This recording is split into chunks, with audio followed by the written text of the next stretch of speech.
शहादत हो रही है। हेलो दोस्तों, अस्सलाम वालेकुम।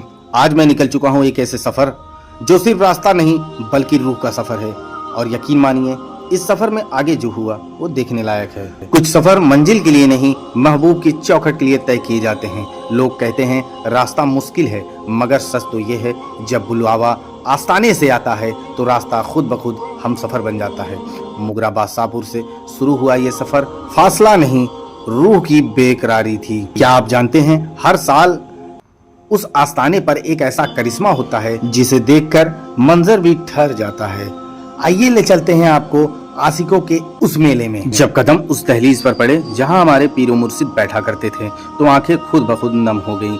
आज मसनद तो हैं, मगर वो चेहरा पर्दा कर गया। दीवार पर लगी उनकी तस्वीर आज भी जैसे मुरीदों को दुआएं देती महसूस होती हैं। चौखट को चूमकर जब मज़ारे अक़दस की तरफ बढ़े तो ऐसा लगा जैसे रूह को उसको सुकून मिल गया। फिर वो मुकद्दस लम्हा आया जब गुस्ल शरीफ की रस्म शुरू हुई। हर तरफ खामोशी में डूबी हुई मोहब्बत थी और अदब झुका हुआ था। अरके गुलाब की खुशबू फिजाओं में यूं घुली जैसे रहमतों का नूर उतर आया हो। हर कतरा पानी इबादत बनकर मजारे अक़दस को छू रहा था। हर आँख असबार और हर दिल अपने पीर की मोहब्बत में डूबा हुआ था।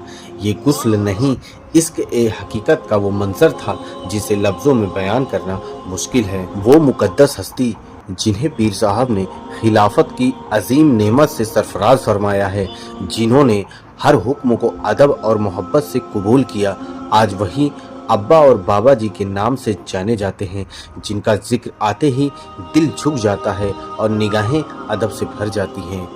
6 अप्रैल की वो शाम खानकाही महफिल में कव्वाली ने ऐसा समा बांधा कि हर दिल झूम उठा। ये रस्क का वो आलम था जिसे लफ्जों में बयान करना आसान नहीं। जब बंदा खुदा के इश्क में इतना डूब जाए कि दुनिया की हर चीज फीकी लगने लगे।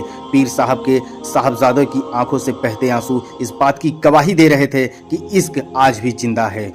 और उसी भीड़ में एक शख्स हैदर भाई, जो हर मौसम हर हाल में हाथ में कैमरा लिए आस्ताने की यादों को कैद करते रहते हैं। उनकी ये खिदमत, ये अलग, ये भी तो एक मोहब्बत का रूप है। इस उर्स में हर साल एक करिश्मा होता है। अचानक उठती आंधी, धूल और फिर हल्की बारिश। ऐसा लगता है जैसे कुदरत खुद आस्ताने की धूल को चूमते उतर आई हो। उसी तूफान में एक भाई हाथ में गुब्बारे लिए खड़ा था। हवा से उड़ाना चाहती थी, मगर वो डटा रहा। शायद उसे यकीन था कि वो बड़े बाबा की पनाह में है। यही तो जिंदगी है, मुसीबत चाहे आंधी बनकर आए, अगर दामन वली का हो तो इंसान कभी नहीं गिरता। इस पर आपकी क्या राय है, कमेंट जरूर करें। यहाँ आकर मजहब की दीवारें खुद ब खुद गिर जाती हैं। जब नगर अध्यक्ष ने माइक संभाला तो एक सच्चाई बयान की। मैं कभी नाली में पड़ा था, मगर इस चौखट का दामन थामा तो आज आपके सामने चेयरमैन बनकर खड़ा हूँ। बढ़ते नगर का चेयरमैन बन गया।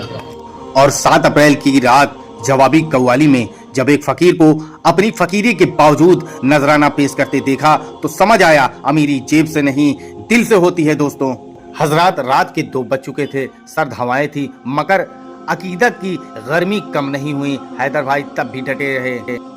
सुबह जब सलाम पढ़कर वापसी का सफर शुरू किया तो आसमान से रहमत की बूंदें बरसने लगी, जैसे बड़े बाबा कह रहे हो, तुम तनहा नहीं जा रहे हो, मेरी दुआएं तुम्हारे साथ हैं। ये उर्स, ये यादें अब फिर अगले साल बुलाएंगी। दोस्तों, अगर वीडियो अच्छा लगा हो तो अपने भाई को भी सपोर्ट करें, वीडियो को लाइक करें। और इंसानियत मोहब्बत का पैगाम देने वाला जो आस्ताना है, अगर आपको ऐसा लगता है और भी लोगों को जानकारी हो तो इस वीडियो को शेयर करें। अल्लाह हाफिज, दुआओं में याद रखना। शुक्रिया दोस्तों।